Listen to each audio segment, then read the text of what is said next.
see the rubric, which is a silly sounding word, but it's basically how do you can evaluate my writing.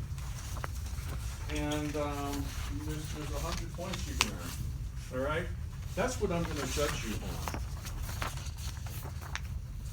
And at the bottom, at the very bottom of it, you will notice that there's bonuses and penalties. The bonus is if you provide a photo or photos or video and videos, you get 5-point bonus. If you don't hand in what I call a reflective graph, you lose 5 points, and we'll talk about that. But it's not complicated. If it's spelled out in your syllabus. And also, if you're late, you can't be late. You know, journalism is, there's two people in journalism, the quick and the dead. Which do you want to be? You got to be on time. There's, you know, sorry, you got to be on time. It's a deadline-driven business. That's just the way it works. You will notice if you go, where in this list, how I weight things. I expect you guys, fully expect you guys to screw up. All right, in the early going. News writing is unlike any other writing. So really, there should be a system by which you're not really handicapped by the fact that you have no idea what you're doing, and I'm just telling you, jump in the water and tread water until you can stay afloat, and eventually learn to swim. So you'll notice that on this page here, where it's weighted so that as the semester unfolds, what you do is worth more. So if you screw up on an early assignment, all right, get over it. Figure out why you screwed up and don't do that again. Okay? We've got plenty of feedback from me. There will be no ambiguity about what went wrong if it went wrong. So it evolves, and you get more and more. It's worth more and more as you go along. Stories number, I try to create this distinction because in wording, because it's important for you just to the clarity early on, figuring out how does this thing work. Every class works, it has its own like system, protocol, procedure. Anal retentive professors who have their own thing about how to do what they want you to do, right? Okay, and you just have to learn to adjust to the professor. But stories 1 through 4 are rough draft, final draft, okay? Stories 1 through 4, rough draft, final draft, you get graded on the final draft. There's another class here that I have designated by letters, deadline A and B. There is only one draft. That's it, and it's done on deadline. And you cover something, and that day you have to post it on. You have to post it on Blackboard by midnight, by 11:59 that day. Okay. There's no, whatever you get, that's your grade on that stuff. Okay. Now, because I've tried to institute, checks and balances for the sake of fairness and helping you succeed, you can do as many additional deadline assignments as you wish. And I will take the top 2 grades for that part of the syllabus that says deadline A and B. So if you royally, stink out the joint on deadline A, all right, get over it, you can basically erase that by substituting a deadline C, a deadline D, whatever. So I think that's fair because what you're being rewarded on is learning, getting better, and you're getting rewarded for the initiative of going the extra mile and covering another story. I may well assign 3 deadlines in here anyway, depending on what's going on this campus. Now, something that's not listed here is when I want what, because it's not the way news operates. We're covering, we're constant, we're just constant. I'll let you know. It'll be very clear when I want you to do what. All right? First story will be surprisingly story number 1. But I'll talk about when I want that later, not today. Okay? First things first, we're gonna have you guys pick a beat on Thursday. Oh, by the way, since it's up there was an asterisk by Club Life. I said Club clubs. There's probably, I don't know, 60, 70, 80 clubs. These are some of them, at least the last I checked, these are some of them. Good Growers, Band Brothers, Political Science, 350, Sustainability. There's a lot of clubs. And by the way, you want to navigate the college homepage, which constantly changes, so it'll give you the lay of the land, the organization of this college, who does what. And as I said, that's all changing. A lot of the resources available to you about this college are just work off the homepage and go from there, navigate it. As you can see from the syllabus front page, we've got an Oscar winner. We have press conferences in this class, all right? You're dealing with live ammunition. You're not dealing just with, you know, simulated exercises. There's a little, not much of that, but there's some of that. So we had Roger Ross Williams, who was an NCC grad, come talk about an Oscar-winning short documentary. And then you'll see on page 3, this is from last fall, we had a cooperative thing with the radio TV program. Their camera operators got some practice in, and our students got some practice in a press conference with the cameras rolling. These were 3 students in an international program from Kashmir, which is, you know, part of India, disputed area, Indonesia, and I think Ghana. But so they were talking about the State Department, U.S. State Department funded program, and that was, and they had to write the story by 11:59 that night. So, you know, we try to we try to keep sharp. We try to actually run like a news operation. That takes some doing. You get used to it. As you can see on the back page, it really just gives you it's just, no, this is kind of sort of where we're going to be. It's not really that specific, except early on. You notice that the last week it says practicing. The phrase is shoe leather journalism. You're on your feet. You're getting out of the office and that sort of thing. Shoe leather journalism. There'll be no class that final week because you're going to be out working on your final story, which doesn't affect your final exam, story number 4.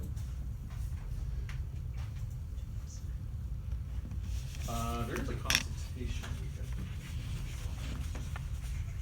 Yeah. Very quickly. Third week.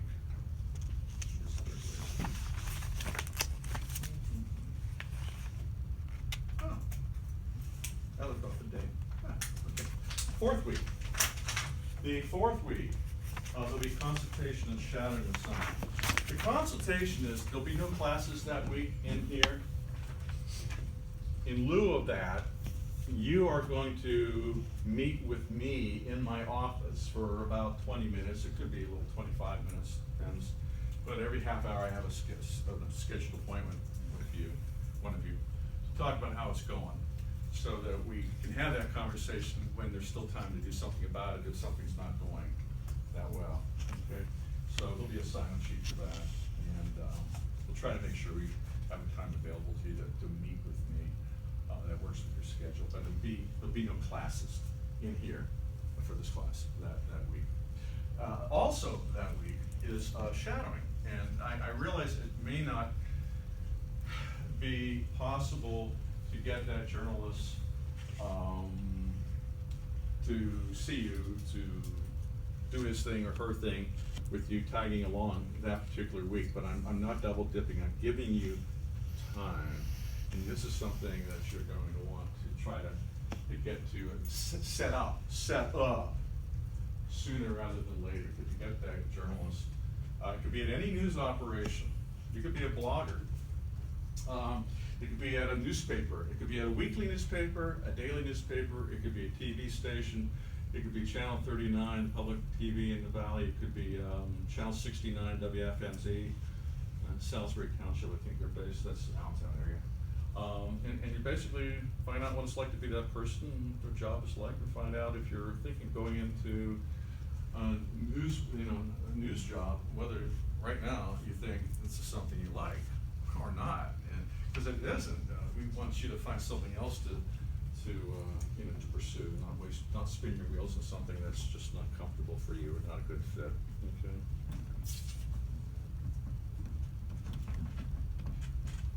there'll be a sign-up sheet for the consultations.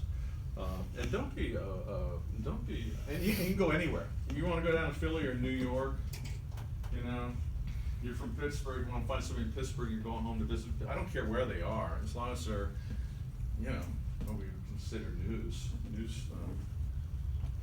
person, okay?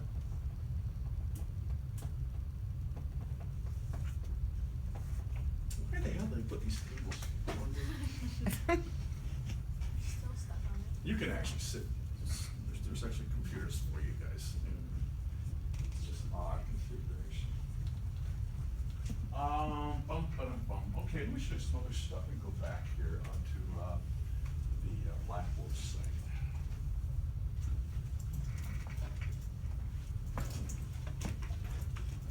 All right, learning content speaks for itself. It's arranged, I posted a lot of what we're gonna be using, and we'll talk a bit about what makes something newsworthy. And there's a nice neat little video on news judgment you might get in class, and everything else is self-evident. By the way, I did not misspell the word need. It's kind of conceit of news that we have certain words that just over, you know, centuries have evolved into something, and oftentimes not spelled the way that you would think. Yeah, it could be why abandon my heritage? Shows my heritage. So I guess feature it's kind of self-evident, okay? I'll be adding stuff, but for beginning purposes. Here we go, story ideas. Now, right now it's blank, and it's gonna be up to you. Don't come to me and say, well, what can I write about? Because to begin with, I'm gonna pistol whip you, all right? And then after, if you survive the pistol whipping, you've gotta come up with your own ideas, but let me help you help yourself, all right? First off, and by the way, there's a table downstairs, probably all over the place. Well, it's on the second floor too. Campus map. Figure out first off where things are. Your job is to cover this, okay? And if I had a Monroe campus and you were up there, I'd get a Monroe campus map. You find them all over, but do that. Another really good resource, and you may have seen it, but not, I don't know if I bought it. Yeah, here we go. Get yourself one of these. They're downstairs. We're doing a production of Hair this semester because this is the 50th anniversary year of Hampton and Hair, the musical. They launched in 1967, Summer of Love and all that. But here's the schedule of here's the cultural lineup, essentially, of our campus this semester. Yeah, grab a copy. There might be a story in it. I'm sure there is a story in it. So you'll see that. There's three qualities that really I think are essential to be a journalist. Well, one is curiosity. This way you ask questions. Curiosity, insatiable curiosity. Another one is imagination. Well, okay, you have a story, what are you going to do with it? It might be a story everybody's done, but yours is different somehow because of the imagination you brought to it, the angle you took, kind of the vibe you picked up, and sensibilities, the subject that maybe were ignored by others. Okay? You know, like for example, you're covering a Halloween parade. Well, everybody does that, and all cub reporters at news organizations have to cover those simple little, Halloween parade. But somebody comes along and does a story unlike it's ever been done before. What was it that made that guy, that woman, cover that Halloween parade in a way that readers remember 10, 20 years later? Well, usually you personalize it. You pick out somebody in the crowd who looks really interesting and you use that person to drive the story. Ultimately, journalism is writing about people, for people. If your lead, the first graph of your story, the most important thing you write in your story is your lead. Because if the lead falls flat, nobody's going to read anything more. Okay? The lead is all important. If you can put a human being in your lead, you have done wonders for ensuring that people will actually read what you write. Even if your story is about widgets, Okay. Connect that to the human beings. Who's making the widgets? Who are they making them for? What do the widgets mean to our lives? In other words, you draw a connection between your subject and human beings. If you put human beings in your lead, people will read it. Okay? Try to remember that one. Because you know what you read. And you know why you read it. So this will start to be populated. I will throw ideas in there, and this is you want to monitor that, because it's a story that you can do if you're the first one to see it and say, hey, email me or you see me in person. I want to do that story about online dating etiquette. I think people like the story, and I want to do it. All right. First come, first serve. You want to do that, you tell me, I take it off the board. It's no longer a story ideas sheet, site, whatever, folder, because you got it, okay? I'm starting to scribble down ideas for stories. A couple that occurred to me when online dating is easy, because the etiquette, it's, you know where you go with that one. That could be pretty neat, right? Because people care about that sort of thing. So that could be good. A few years ago, there was a story about pickup bars in New York City and everything. In a story that wasn't original to us, it was some news service, newspaper did a story in that. By the way, it's okay to steal ideas. You steal any idea, you read it somewhere else. We can do the same story, except everything changes. So it's not really plagiarism. The idea came from the San Francisco Examiner, you know? The Fort Lauderdale, whatever, Dallas Morning Herald, they had a great idea. Now it's our idea, because our people, and when you hear, what you get, the information you get is going to be different. So if you see something else you like it, steal the idea. That's legal theft. That's what we do. That's why to write well, you need to read a lot. I don't care if you read in print or online, but you've got to be plugged in. Got to know what's going on. Geez, what can we talk about what's going on in America these days, right? All right, connect the dots between that and this class. You know? Another class I handed out the syllabus, the first photo was that chilling, probably Pulitzer Prize winning photograph for 2017 of that guy who ran his car through the people of Charlottesville. You want to write a story connected to that? Why not?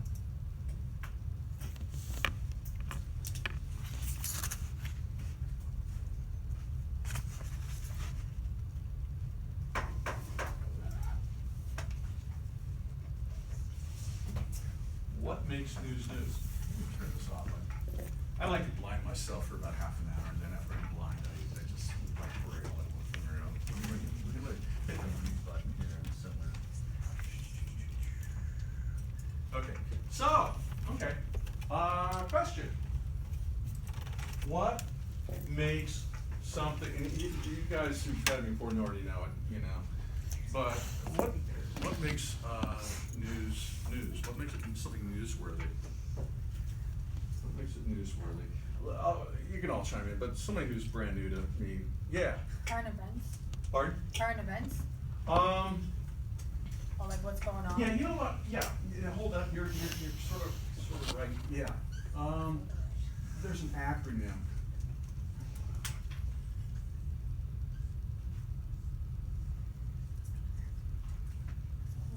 And it's the word catnip with some extra letters thrown in plus D. Okay? And yeah, I'm going to go along with that. But the word is currency. What's the vibe out there? What are people talking about? Maybe we're talking about political extremism in America, right? Which is just a relevant handful of people, but they're in the spotlight. So currency, okay? We don't need to say Charlottesville. We already got an idea. We understand that. All right, so what are you going to do as a journalist with that one? These are called news values. What makes something newsworthy? Not that it's interesting. I'm sorry. Not that it's accurate. It is very accurate for me to